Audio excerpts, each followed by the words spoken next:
And today I'm going to show you how to do bullet holes. Not So Average Builder is sponsored by USAGundamStore.com, bringing the hobby to your front door.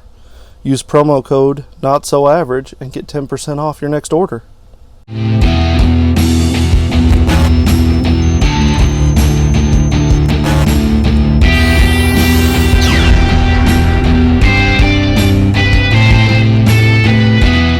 Hey guys, Tom here, and this is Not So Average Builder.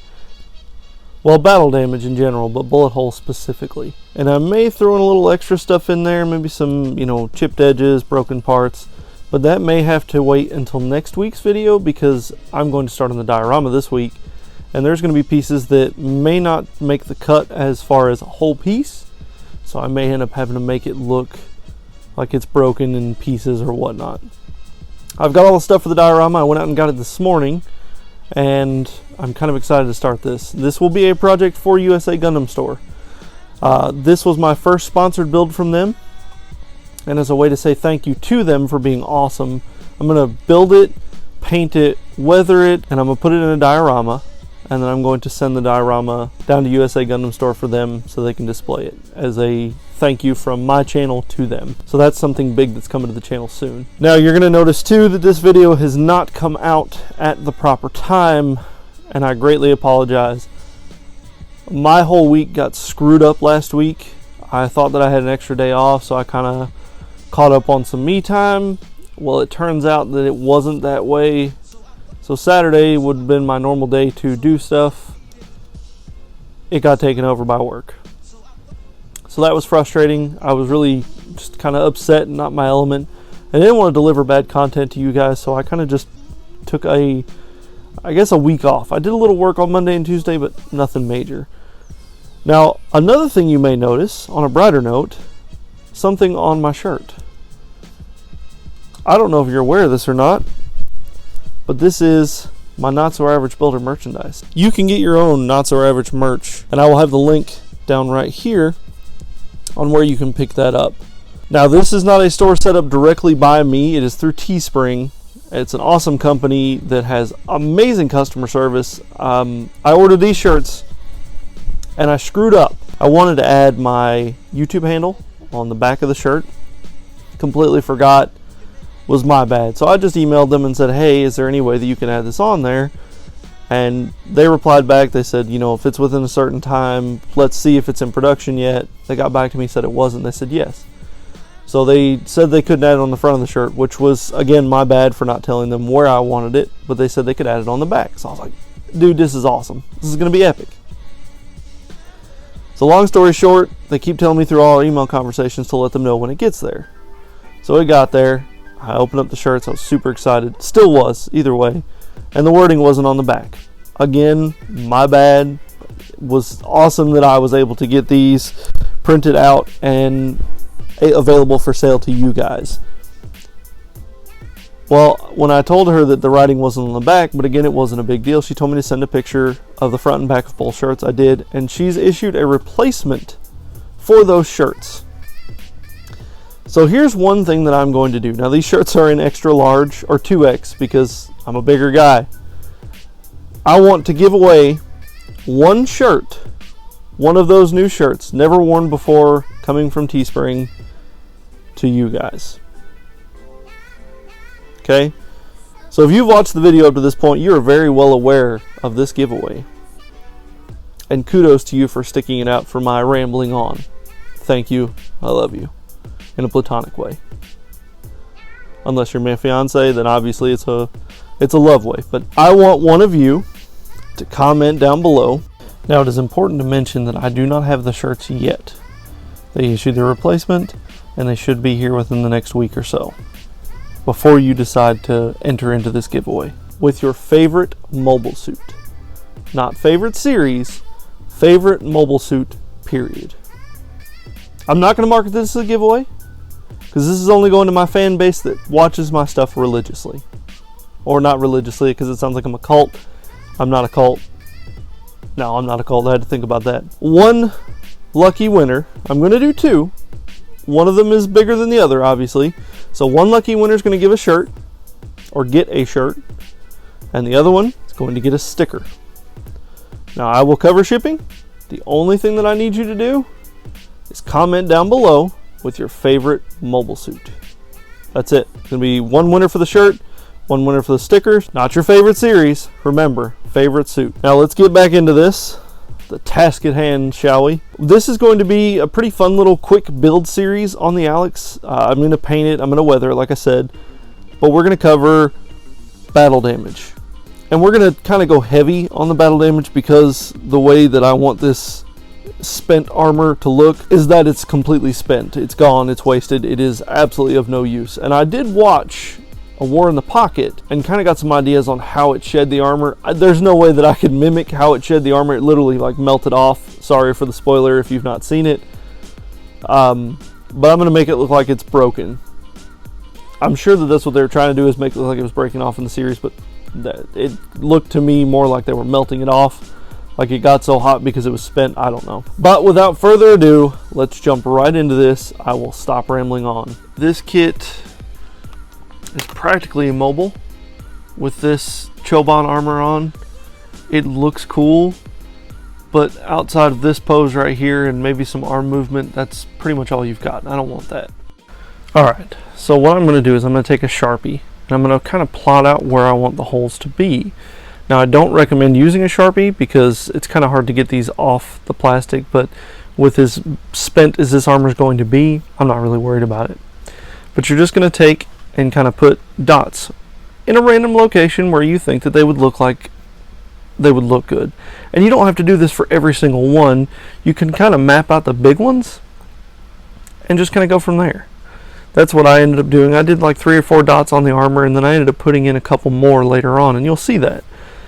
But you're going to use your hobby knife to elongate the holes or make them wider in the ones that you want. You always want to kind of chamfer the edges or make them beveled anyway, no matter what you're doing when a bullet hole, because if you've ever looked at a bullet hole picture, it pretty much hits and bends the armor inwards.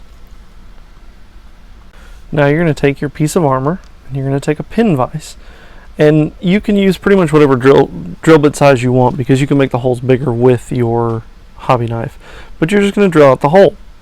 Now it is important to mention, and I do kind of touch on this later on, but don't drill all the way through on all of the holes, because this is armor, and especially if you're doing it on leg armor or something like that, unless it's a master grade or a perfect grade or a real grade, something that has a dedicated inner frame, what you're going to end up doing is drilling a hole, and you're going to have an internal cavity that you're going to be able to see inside the Gundam.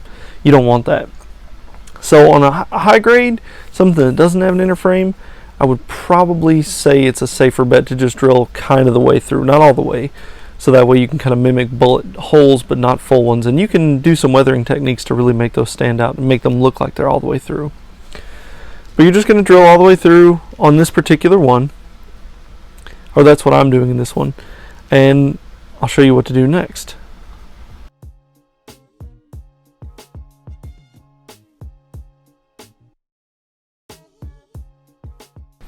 Alright, once you get that drilled out, you're going to take the tip of your hobby knife and you're going to stick it in the hole, and you're just going to twist. Keep it perpendicular, so just straight up and down in the hole, and just kind of twist in a circular motion. I'm kind of experimenting with this to try and get bigger damage, but you don't have to do that. Essentially all you do is, now I'm getting the right thing where I actually just screw it in there, basically like you're just screwing in a screw. It works extremely well. Not only does it bevel the edge, but the farther you go in, the deeper or the wider the hole is.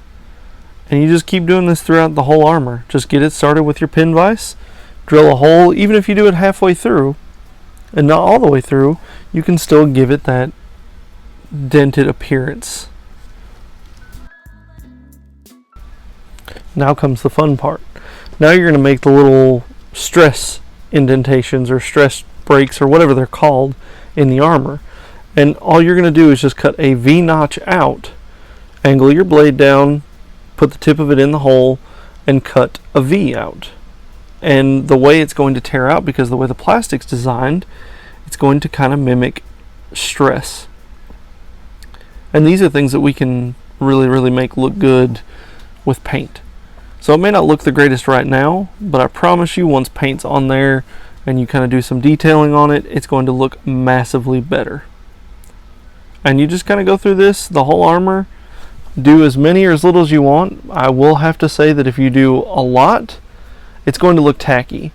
I did it this way because it is going to be kind of a background thought. It's going to be just, you know, something that people can look at in the diorama as an afterthought, I guess, to kind of show the story, the narrative, as you will.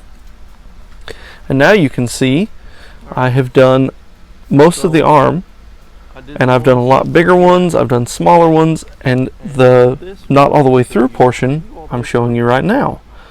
So you can't see all the way through that one. So what you're going to do is just essentially cut your V's out, still sticking the tip of the knife in there, but you're not going to go all the way through.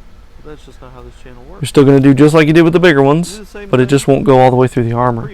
And that gives you an extra level of depth to your bullet holes. Because if you look at tanks, especially World War II photos of tanks, or even New Age tanks, if there is a hole in the armor, chances are there's a bunch of smaller ones that didn't quite make it through, but they still left a mark on there. And we can even go a step further with some weathering pigments and create little, just no dents at all, but just a mark where there was some firepower that went firepower. There was a bullet that tried to penetrate the armor but didn't do it. Looks way better, doesn't it? Now, again, this won't be on the kit. This is going to be like in the backdrop or beside it to make it look like it shed the armor because of all the damage that it's taken. And it may not look the greatest just because I've got that one panel done, but once I go through and do the rest of the armor, then you'll really get to see just how awesome it looks. And now one thing you do have to take into consideration, you can do some side damage, and I wouldn't focus as heavily on the side. Do a couple bits here and there, but I would definitely more focus on the front and the back, because that is where a majority of the damage is going to occur. It's a big wide open surface area. It is a broader target, so if you're shooting at something and it's like this, it's harder to hit. So like, you know, a few pieces here, and you just kind of have to take mental notes about this. Using the pin vise, and it'll work, it just takes forever. So I kind of cheated and I used a cordless drill. I used the same bit in my drill, but I just kind of went slow about it. And if you don't have a cordless drill, a Dremel will work. And if you don't have one of those, you're just gonna have to suck it up and do a lot of time creating these little bullet holes. And you don't have to do as many. For this particular project, I wanted to make it look like the armor was spent, like it's worthless at this point, it's not protecting anything. And that is going to play out in the diorama. Normally, something like this would be, it would be pretty much useless. I mean, it's not protecting anything anymore. It's lost its structural integrity from all of the bullets. It couldn't take much more of an impact. A couple of minutes and a hobby knife. And like, it may not look realistic now because of the single tone color. Some of them turned out pretty decent, where I kind of scraped the armor a bit, or scraped the plastic a bit instead of just making a clean cut, and it gave it that white appearance. Once I paint all the armor up and I start doing in the little details like right there, you'll really notice what I'm talking about.